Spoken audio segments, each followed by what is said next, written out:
Meet our think tank. They've answered hundreds of general knowledge questions under exam conditions before the show. Their answers are in, but how helpful will they be to the three contestants? Playing the game are Leslie Ann, a recruitment consultant from Musselburgh in East Lothian, Sue, a retired pensions administrator from Chippenham in Wiltshire, and Andy, a police officer from Leicester.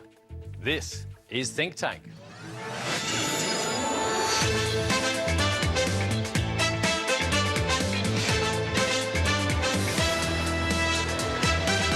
Welcome to the show. Welcome, as ever, to our think tank. They hail from Scotland, England, Wales and Northern Ireland, with jobs in fields such as music and education among them. On this show, though, they share one job to try to help our three contestants as they compete for a cash prize. So let's meet them. Leslie Ann, nice to see you. You're a recruitment consultant. Who are you recruiting exactly? I recruit construction staff, so I deal with trades and labour. You know, joiners, brickies, labourers, these types of candidates. OK. What's your lifetime ambition? This, to be on TV. To be on TV. That's it, done now? You can retire. Any particular quiz show you wanted to be on? Obviously this one. Oh, it's the right answer. £200 to Leslie Ann to get her off the mark. Well done. And how does it feel to be on TV? I just can't stop smiling, I've got a sore face. Apart from appearing on television, what's your favourite things to do? Well, I love travelling. I've been round Thailand, I've been round Cambodia and Malaysia. Southeast Asia, though, you like most? Yes. Why do you like that so much? The culture's brilliant, I love the place. It's just the land of smiles, they call it, and that really is what it is. It's brilliant. OK, your strongest subjects? My best subject would probably be music or American sitcoms, biology. Biology. We Yes. don't often get people good at biology on the programme, do we? Well, that'd be great. What do you need help on? Sport. Literature.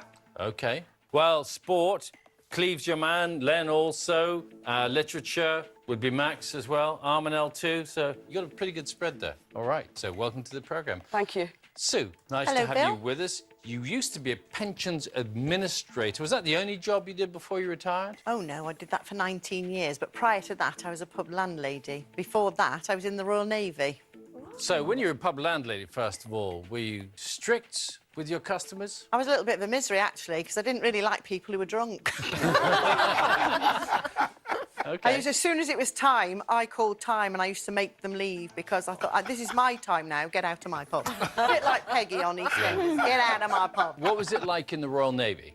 It was very exciting, it was very strict, and I liked the discipline. I used to love taking parades. Is that what you did? Yes, I did it a few times, All right, absolutely loved all right, try them out. Bring this lot to attention. Attention! At ease. Gosh, that worked, didn't it? I must remember that one. You know, you really get some useful tips off these contestants from time to time, don't you?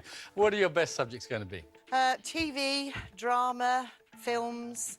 I'm not too bad on geography, but history and literature are not really my thing. History and literature. You're going to get in early to get the Max, though, for the Well, literature. that's it, you see. Max is my favourite at the moment. Is he? Oh, your favourite? Oh, well, it's good that he's someone's favourite. Thanks, Bill. OK, well, it's lovely to have you with us, Sue.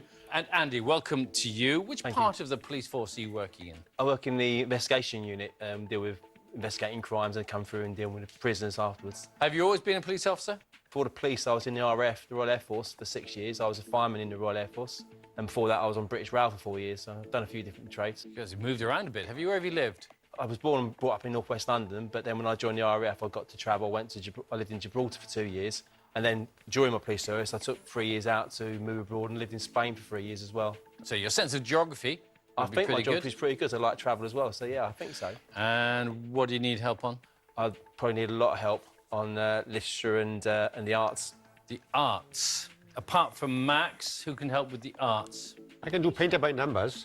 That's any good. Painting by numbers. All right. Well, welcome to all three of you. Over 3 rounds, our contestants will try to tap into the knowledge of the think tank to build up as much money as possible. Don't forget, the think tank have tried to answer all the questions to the best of their ability. Sometimes they're right, sometimes they're wrong. The 2 highest scorers then will go through to the final. Ultimately, just one will walk away with a cash prize. So let's play the first round. In this round, I'm going to ask you a question, then every member of the think tank will reveal the answer they gave before the show. The correct answer is always there somewhere, but also in the mix, any number of mistakes too. Pick out the right one, £200 is added to your prize fund. 2 questions each. Leslie Ann, you're up first. Here's a question we put to the think tank. In Cockney rhyming slang, which part of the body is referred to by the word plates? Have a think on that while we see what the think tank thought. Starting with Armanel. Feet. Feet. Forearm. Feet. Feet. Ears. Hands. Face. 4 feet and a few other things to go with. I shouldn't think Cockney is your speciality, really, is it, coming from Musselburgh? Probably not. But I've watched a bit of EastEnders over the days, so I think plates is plates of meat. And the word that rhymes with plates of meat, I'm thinking is feet. OK. I'm going to go with feet. Feet. Plates and meat, feet. OK. In Cockney rhyming slang, which part of the body is referred to by the word plates? You're saying it's feet. Let's see if you're right. Feet it is. Well done. Max, what do you think rhyming slang might have been for ears? Plates of beers. Potentially. I'm sure, Sue, as a publican, you must have served a plate of beer. Plate of beers. Never. Yeah. OK. All right, Max. Well, at least you tried. There you go. £200 then for you, Leslie Ann. Well done. You're off the mark. Sue, you've seen how it works, so here's your first question. In The Tale of Peter Rabbit by Beatrix Potter, whose garden does Peter sneak into? What does the think tank make of this one? Armanel? Mr. McGregor. The Queen of Hearts. Jessica Rabbit. Alice. Dorothy. Mr. McGregor. Mr. McGregor. The King. 3 for Mr. McGregor and a few others in the mix as well, Sue. Well, I'm not familiar with Beatrix Potter's works, even though I do have a set of the books at home. I put them to one side for my grandchildren and never opened them and read them. So I think along the lines of some of the think tankers have come up with a name I've never heard of, Mr. McGregor. That's going to be my choice of answer, Mr. McGregor. OK. In The Tale of Peter Rabbit by Beatrix Potter, whose garden does Peter sneak into? You're saying Mr. McGregor. Let's see if you've chosen correctly. You have indeed. Mr. McGregor it is. He sneaks into Mr. McGregor's garden, eats as many vegetables as he can before he is chased away. OK, Sue, well done. £200 for you there. And Andy, let's get to your first question. By tradition, at the Indianapolis 500 motor race, what does the winning driver drink immediately after the race? What did the think tank serve up for this one? Milk. Beer. Rum. Beer. Cider. Soft drink. Champagne. Cola. A tray full of beverages there to choose from. I know, I've heard of the race. I know the race. I've never actually watched it. You first think of champagne because of Formula One. That's the thing they always have. Being American, though, beer would be. If it's not champagne, I'd plumb for beer. So yeah, on that basis, I don't actually know, but on that basis, I'll go for beer. Beer. By tradition, at the Indianapolis 500 motor race, what does the winning driver drink immediately after the race? You're saying beer. Let's see if you're right. It's milk. Oh, well. Armanel, you're the only one to get that right. Do you know why? I do know exactly why, and it wasn't for the right reasons. Oh. I'd just been to see the film Eddie the Eagle, and he always drank milk. And I thought, well, it's not going to be the obvious one of champagne, so why don't I just go for milk? Because one other person drank milk. OK. So that was your my reason for your choice. Couldn't believe it when I saw it was right. But actually, it was because Lewis Mayer, who won in 1933, was famously photographed drinking a glass of milk after the race, and it's become a tradition. So there you go. Sorry, Andy, nothing for you there. There'll be other chances, though. Leslie Ann, we come back to you for your second question. In which film did Patrick Swayze play Johnny Castle? What did the think tank make of this? Dirty Dancing. Ghost. Dirty Dancing. Dirty Dancing. Dirty Dancing. Footloose. Dirty Dancing. Footloose. 5 for Dirty Dancing, 2 for Footloose, and 1 Ghost. What do you reckon? Well, I think I know this one, and I love the film. So I'm going to go with, it's actually the majority, and I'm going to go with Dirty Dancing. Dirty Dancing. In which film did Patrick Swayze play Johnny Castle? You say it's Dirty Dancing. Let's see if you're right. You are indeed. Dirty Dancing it is. He was a dance instructor, of course, who falls in love with Jennifer Grey, and no one puts baby in the corner, do they? OK. You're not in the corner either, Leslie Ann. Well done, £200 for you. Thank you. Sue, your second question. Vulpes vulpes is the scientific name for which common British mammal? What did the think tank choose for this? Fox. Mole. Badger. Badger. Rat. Fox. Badger. Otter. Badger, the most popular choice, but there are others to be made as well there. I would assume if it was something to do with a fox, it would be something like lupus or lupine. I think I might go for badger. Badger. Vulpes vulpes, the scientific name for which common British mammal? You're saying badger. Let's see if you've chosen correctly. It's a fox, after all. And that's where we get the adjective vulpine from, meaning fox-like. So nothing for you there, Sue, and we move on to Andy for your second question. In which modern-day country are the ruins of the ancient city of Babylon? Where did the think tank go with this one? Armanel? Iraq. Syria. Iran. Iraq. Greece. Iraq. Israel. Iran. Several different countries to choose from there, Andy. Where do you want to go? I should know this one. I know it's in that region of the Iraq, Syria, Iran, that area. I'm pretty sure I can discount Israel. Just I'm pretty happy Babylon was down there, but I'm really torn between Iraq and Iran. I'm gonna have to plumb for Iraq. And keep my fingers Iraq? crossed. Yeah. OK. In which modern-day country are the ruins of the ancient city of Babylon? You're saying Iraq. Let's see if you're right. You are. Iraq it is. Well done. It's on the Euphrates River, 55 miles south of Baghdad. So £200 to you, Andy. Well done. Thank you. Armanel, clean sweep for you. You got every question right in that round. Well done, you. Jolly good. Thanks for the good luck with milk. Well, never mind. They all count. At the end of the first round, then, let's take a look at your prize fund. Sue and Andy are tied on £200. In the lead with £400 is Leslie Ann. It could all change in our next round. Every member of the think tank is holding 2 questions, which they answered correctly before the show. So you'll take it in turns to pick someone from the think tank whose knowledge you think you can match, and for every correct answer, another £200 is added to your prize fund. The range of questions reflects their varied interests and knowledge. Once a think tanker has asked both of their questions, they can't be picked again. Leslie Ann, you get to go first. You can choose any one of the 8. I think I will go with Anisha, please. Anisha.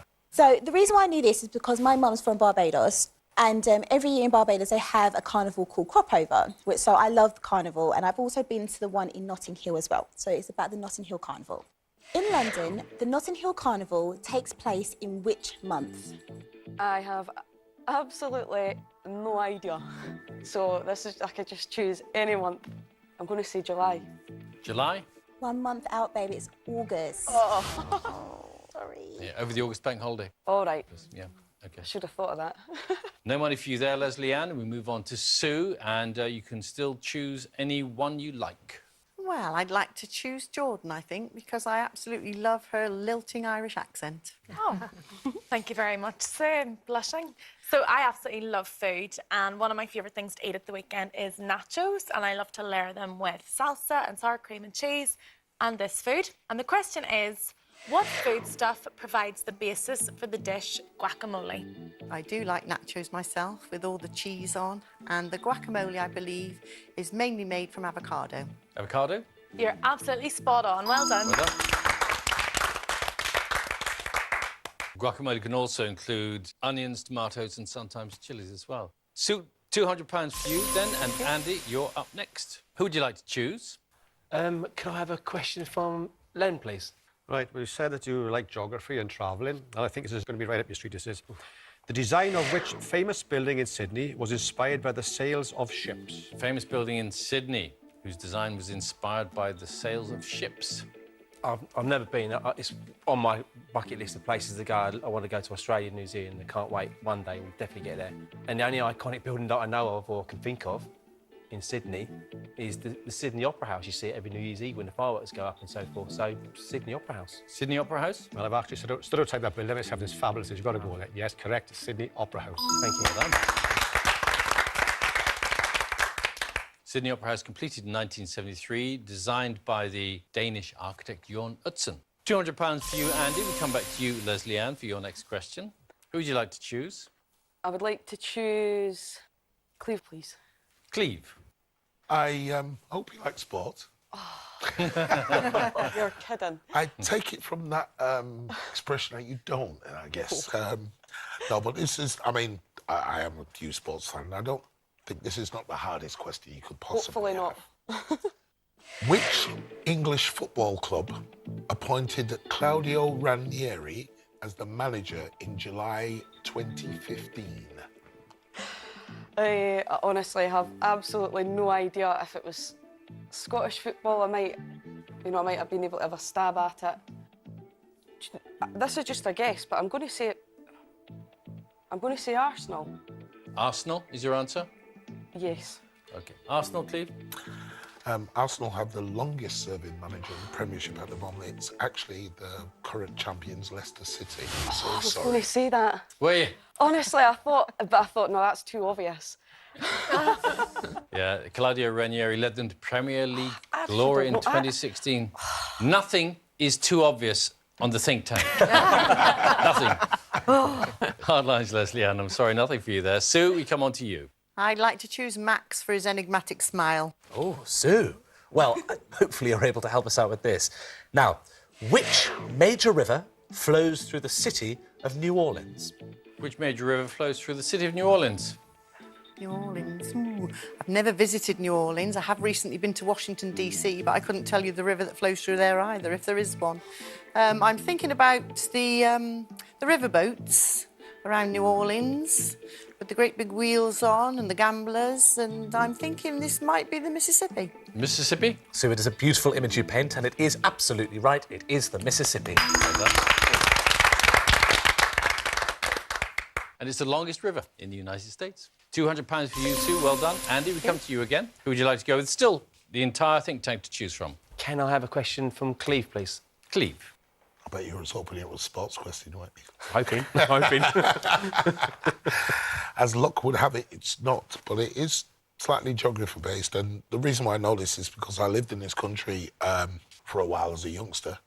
What was the capital of Jamaica until 1872, when it was changed to Kingston? The capital of Jamaica till 1872 when it was changed to Kingston. I don't know if was it the British or the Spanish that colonised it back in the day, and I'd imagine there's a good chance it may have been something like, stab in the dark, I'd go for Freetown. Freetown? You were on great line of thought. I thought you should have continued, actually. It was the former occupiers before the British took over with the Spanish, and it was a very uninspiring name, Spanish Town. Spanish Town was the answer we wanted. Oh. And it was the capital of Jamaica from 1692 till 1872. So nothing for you there, Andy, I'm afraid. Leslie Ann, we come back to you again. And you can choose anyone apart from Cleve. Do you know what? I'm going to go with Anisha again, please. Leslie Ann, do you like celebrity gossip? I keep up with it so. OK. So, which Hollywood actress welcomed her second child with Ryan Gosling in 2016? I know who Ryan Gosling is. However, I don't know who his celebrity wife is. Again, I've absolutely no idea whatsoever. So I'm just going to have to take a stab in the dark. My mind's went totally blank. Oh, no. Charlize Theron. That's some Theron? Charlize Theron is your answer? It's not a good idea, I know. OK, we'll try that. Which Hollywood actress welcomed her second child with Ryan Gosling in 2016? Charlize Theron is what she's going for. It's not, unfortunately. It's Eva Mendes. I wouldn't have Eva known. Mendes. I Yes. wouldn't have known. They appeared together in 2012 film The Place Beyond the Pines, and you were thinking of Charlize Theron. Nothing for you there, though, I'm afraid, Leslie Ann. And Sue, we come to you again. Cleve and Anisha now out of the running. For this question, I'd like to choose Armanel. Armanel. This is a flags question because I play a game of flags with my sons. So hopefully you will be able to tell me what are the two colours on the national flag of Ukraine. The two colours on the national flag of Ukraine. Oh, I think this has got to be my worst subject. Next to which year did somebody do something? I'm going to go with red and green. Red and green. Excellent guess for colours, but unfortunately it's not right. It's the blue of the sky and the yellow of the cornfields below. Blue and yellow. I'll never forget that. The reason why I know it is because I know the reason for the colours, and that always helps. So nothing for you there, I'm afraid, Sue. And Andy, we come to you again. Anisha and Cleve, you cannot choose, but you can go with anybody else. Can I have a question for Mark, please? Mark. Hi, Andy. I've got a bit of an advantage with this because I work in fashion and textiles, but it does span a couple of elements, so good luck. Which fashion designer, born in 1939, played himself in an episode of the sitcom Friends? I love Friends. Fantastic series. I've probably seen all the episodes. I don't know, Stab in the Dark. Versace? Versace. He actually used to sell ties for another New York establishment called Brooks Brothers, but he then went on to build his own fashion empire. It's Ralph Lauren. Ralph Lauren. And in Friends, Jennifer Aniston's character Rachel worked for Ralph Lauren. There you go. Nothing for you there, I'm afraid. Brings us to the end of the round. Let's see how your prize funds have changed. Leslie Ann and Andy tied on £400. In the lead with £600 is Sue. So you chose 3 questions each, but none of you asked to hear from Diane. We don't want her to feel left out, do we? So let's hear a question from her that she answered correctly earlier, just for a bit of fun. Diane, what is it? OK, it would have been a lovely sport question for you.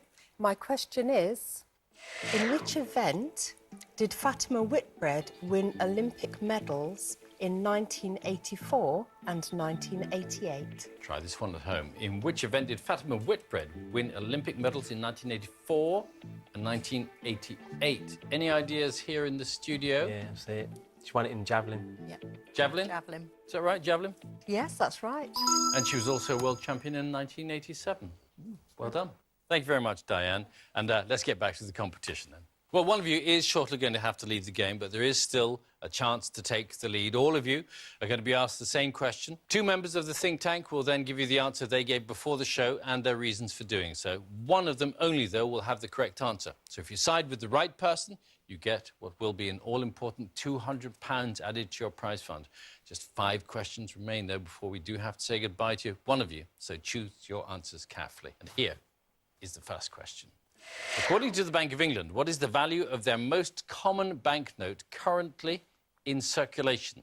Answers from Anisha and Jordan. Anisha first. So I went with the £20 note, and the reason being is when I used to work in retail, a lot of our products were like around £15, and everyone always kept giving me £20 notes, and I always kept running out of change. So yeah, so I went with £20. OK, Jordan? I actually went with the £5 note because I thought if someone's paying with a 20 or a 10, you've got to be able to give them change. So I figured that there has to be a lot of £5 notes in circulation for that reason. All right, Anisha says £20. Jordan says it's a £5. What do you think, contestants? Lock in your answers, please.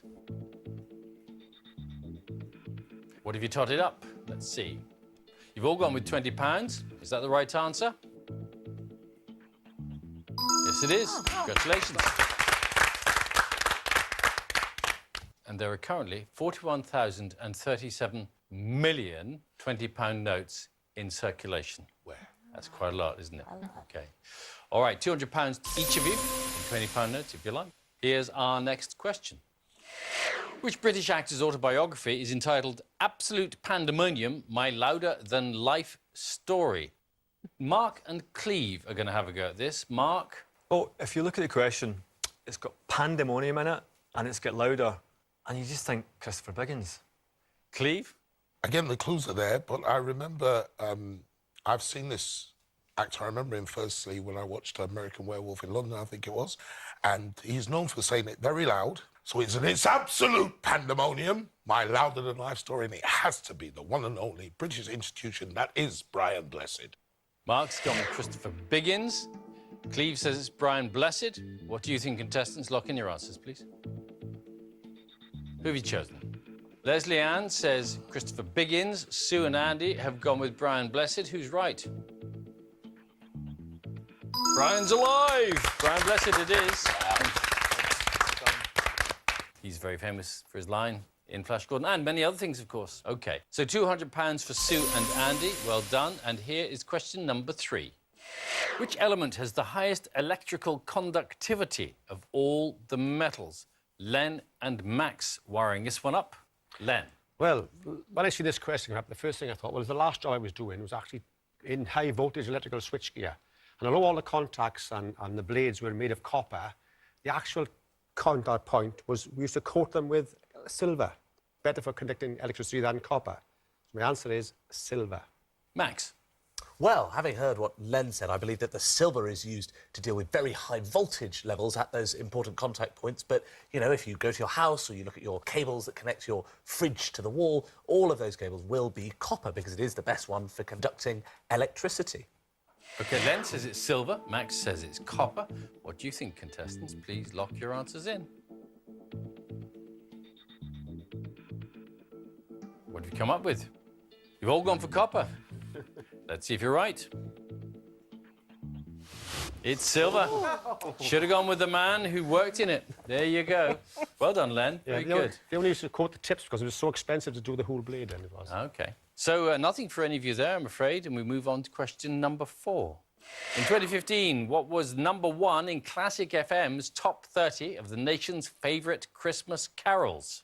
Armanelle and Diane having a go at this one. Armanelle? I said Once in Royal David City.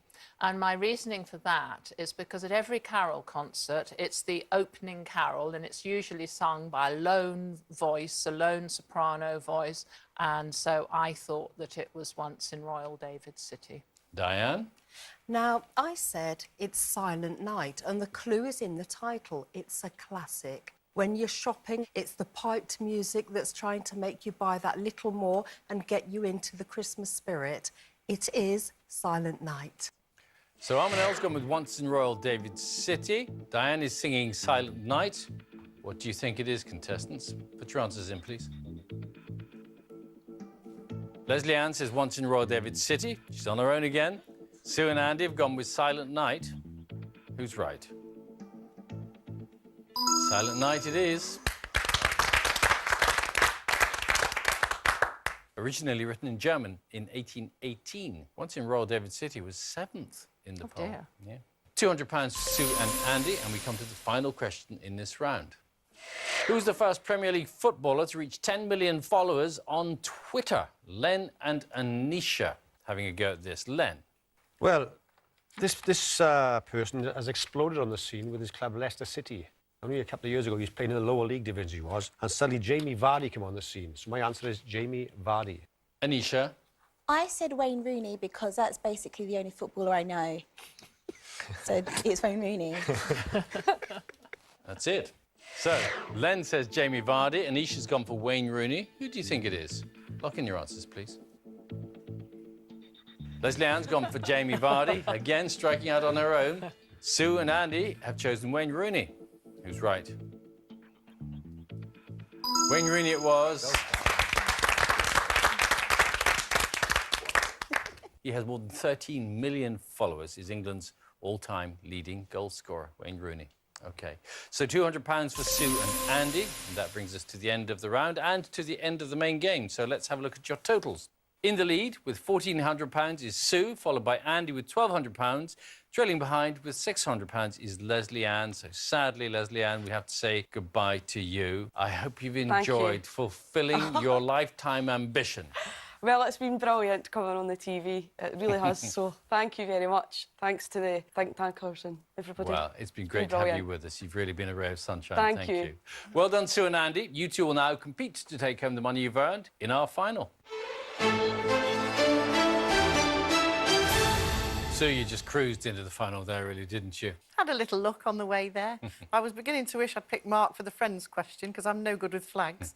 Definitely knew that one. Still, you got Still, there, which yeah. is good. OK, if you were to win today, how would you spend your prize money, do you think? Well, top of my bucket list is a trip to Australia. Mm-hmm. But I've got relatives in Washington, D.C. My daughter and my grandchildren are there. So I'd probably, you know, it depends how much the money is. If it's enough to fund the Australia trip, then I'd do for that one.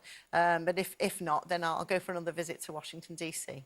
That'll be nice. OK. Andy, what would you do? I sort of promised my daughter a skiing trip to the USA or Canada, so it will go towards it. It's a special trip, but it's something we're still planning to do at some stage, so that's what I put it towards. All right. Well, good luck to you both. The final's a general knowledge battle. I'm going to ask you 5 questions each. Whoever gives the most correct answers takes home the money they've built up so far. You're not on your own. Think Tankers still here to help you if they can. You can choose someone to consult with before you answer the questions. Each member, though, can only be picked just the once. And the difference in the final, compared to the rest of the show, is that they haven't seen any of these questions before either. So they're just as much in the dark as you are. All right? So let's play the final. Sue, you built up the most money in the main game, so we're going to start with you. Here is your first question.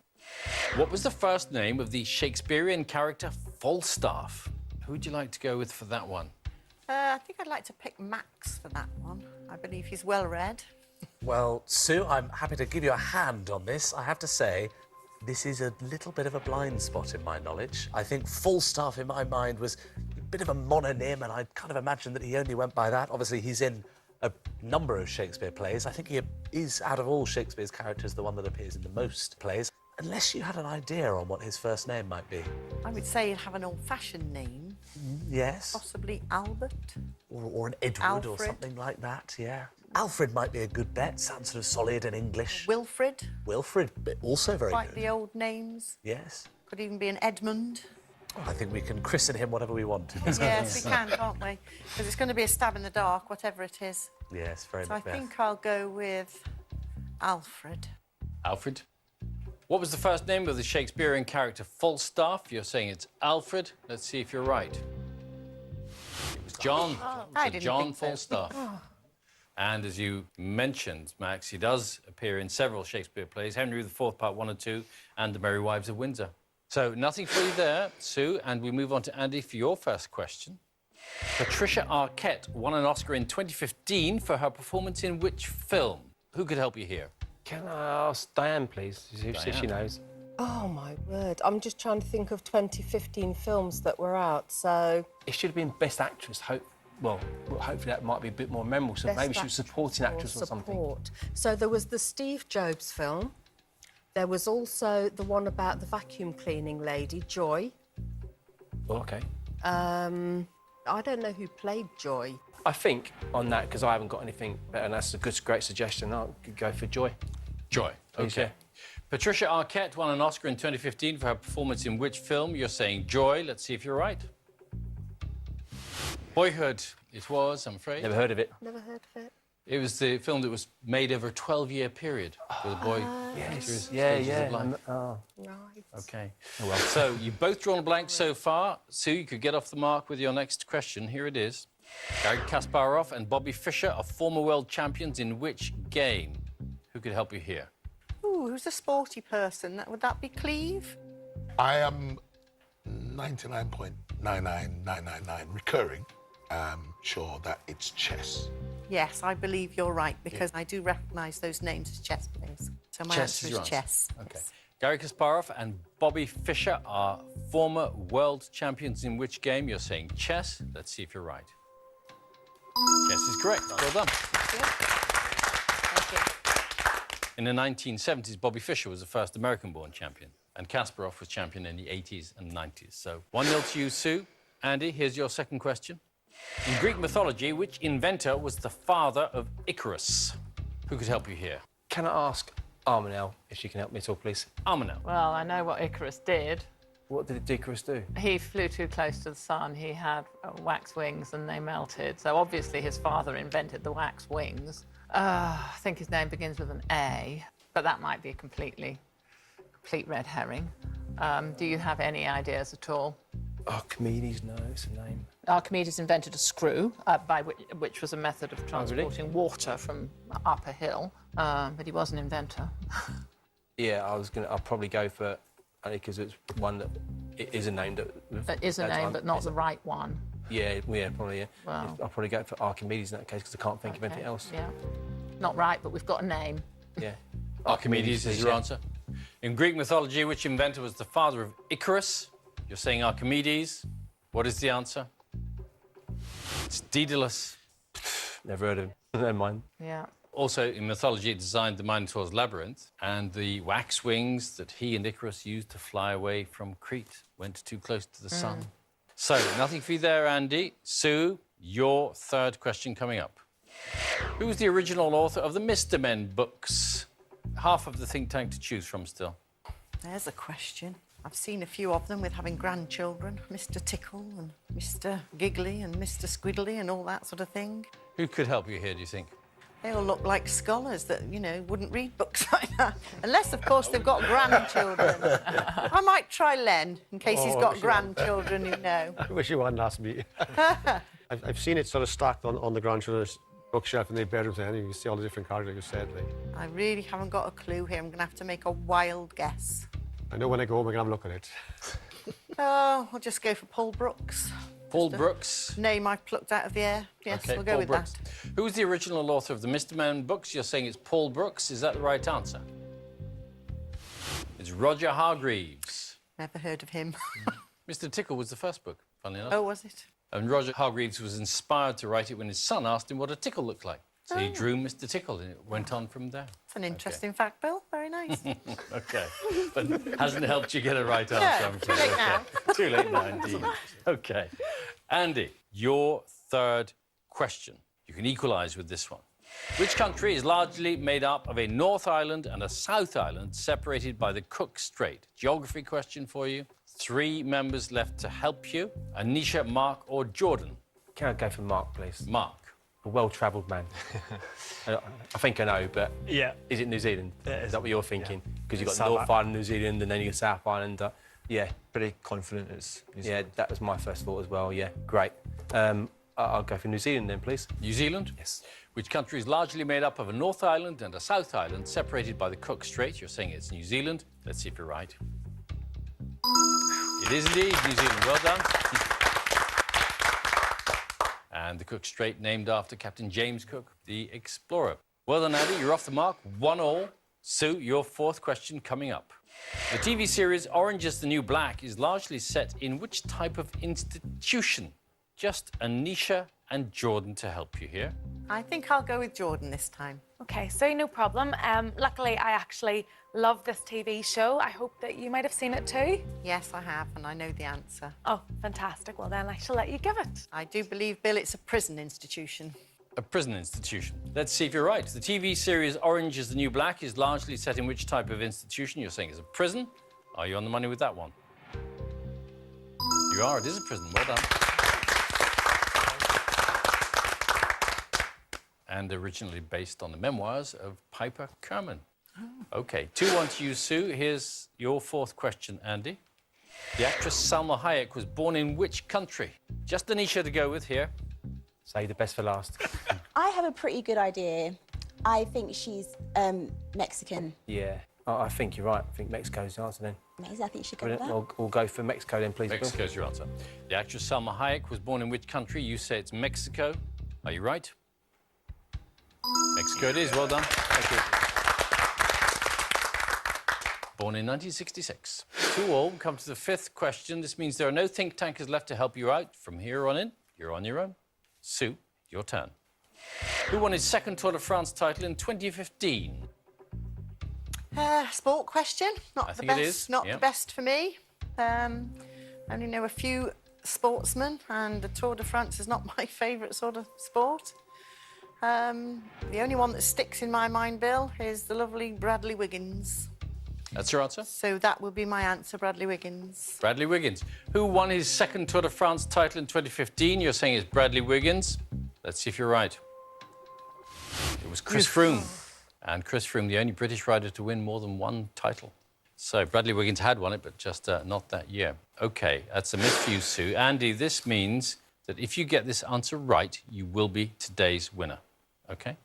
Here we go. Côte d'Ivoire is a country on which continent? Côte d'Ivoire. I think it's another name, or maybe it's just proper name for the one of the African countries. I just remember it from football, from the World Cups, and I think I could be totally wrong, but I think it's the is it the Ivory Coast? Yeah, so which continent? The continent, I believe, is Africa, so I'm going to go for Africa, Bill. Africa, OK. Côte d'Ivoire is a country on which continent? You're saying Africa. If you're right, you will be today's winner. Let's see if you have the right answer.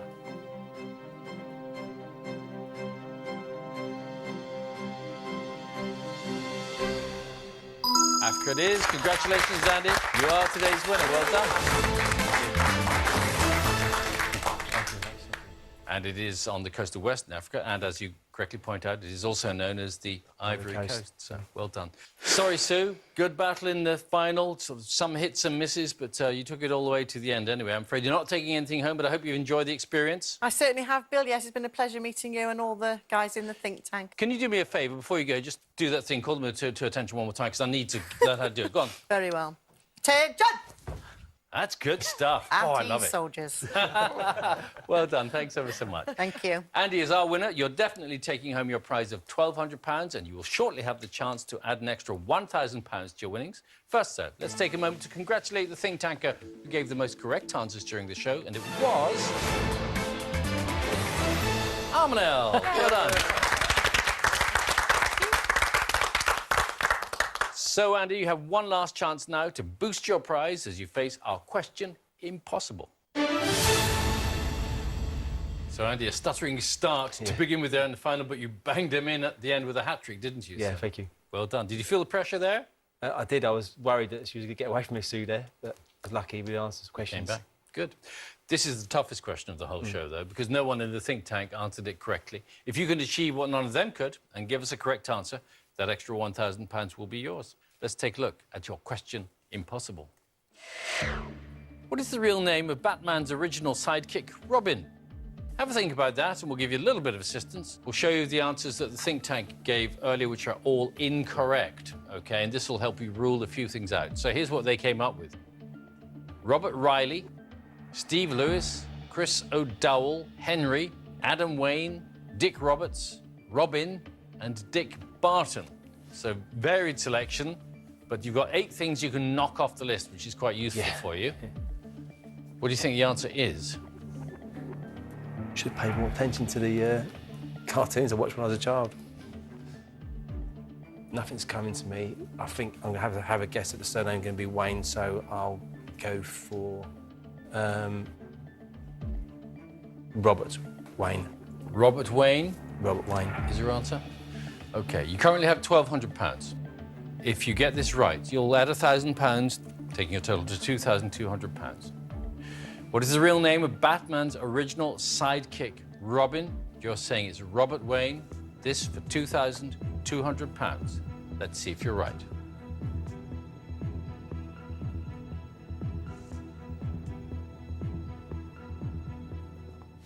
It's Dick Grayson. Does that ring any bells? Yeah, it does now, yeah. Does it? It's easy afterwards, yes. Yeah. Yeah. And he went on, in fiction, to become the superhero Nightwing. Oh, I didn't know that. Yeah, OK. So I'm sorry, wasn't it? You didn't conquer our question impossible. Still leaving, though, with £1,200, which will contribute at least, I should think, to you and your daughter going to North America to ski. OK, well, I hope you have a great trip. Thank you. Thanks for watching. Do join us next time when 3 more contestants will see whether they can bank on the think tank. Until then, it's goodbye from them. Bye. And it's goodbye from me. Bye-bye.